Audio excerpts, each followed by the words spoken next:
நீங்கள் எப்பமெல்லாம் உங்கள் ஜெபத்தை ஸ்தோத்திரமாக மாற்றுகிறீர்களோ, எப்பமெல்லாம் நாம் நம்முடைய விண்ணப்பங்களுக்கு ஸ்தோத்திரமாக மாற்றுகிறோமோ, அப்பொழுதெல்லாம் இல்லாதவைகள் உண்டாகும். அது எப்படி பிரதர் இல்லாததுக்காக ஸ்தோத்திரம் பண்ண முடியும்? பிரியமானவர்களே, உங்கள் கண்களுக்கு தென்படவில்லை, ஆனால் என் தேவன் தம்முடைய மகிமையின் ஐஸ்வர்யத்தின்படி கிறிஸ்து இயேசுவுக்குள் உங்கள் குறைகளை எல்லாம் நிறைவாக்க. Thanksgiving is your ATM card for encashing your blessings. Thanksgiving is your card for encashing your blessings. ஆமாம் சொல்லுங்களேன். நீங்கள் அந்த கார்டை ஸ்வைப் பண்ணால் உங்கள் கண்ணுக்கு தென்படாத பணம் எப்படி ஏடிஎம் மெஷின்லேருந்து வெளியே வருகிறதோ, அப்படியே நீங்கள் இந்த கார்டை, தேங்க்ஸ்கிவிங் கார்டை பயன்படுத்தும் போதெல்லாம் நீங்கள் கண்ணுக்கு தென்படாத ஆசீர்வாதங்களை காணக்கூடிய தளத்தில் கொண்டு வருகிறீர்கள். கைகளை தட்டி தேவனை தேங்க்யூ ஆண்டவரே என்று சொல்லுங்க. நன்றி ஆண்டவரே, ஹல்லேலூயா.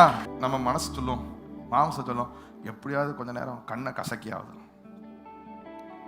எப்படியாவது கொஞ்ச நேரம் அழுது புலம்பி திரும்ப திரும்ப ஒரு 10 தடவை சொல்லி என்ன செய்கிறீர்கள்?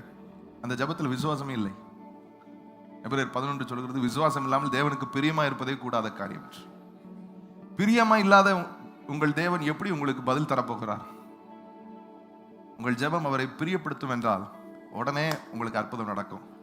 எப்படி அவரை பிரியப்படுத்துவது? விசுவாசம் தான் அவரை பிரியப்படுத்தும்.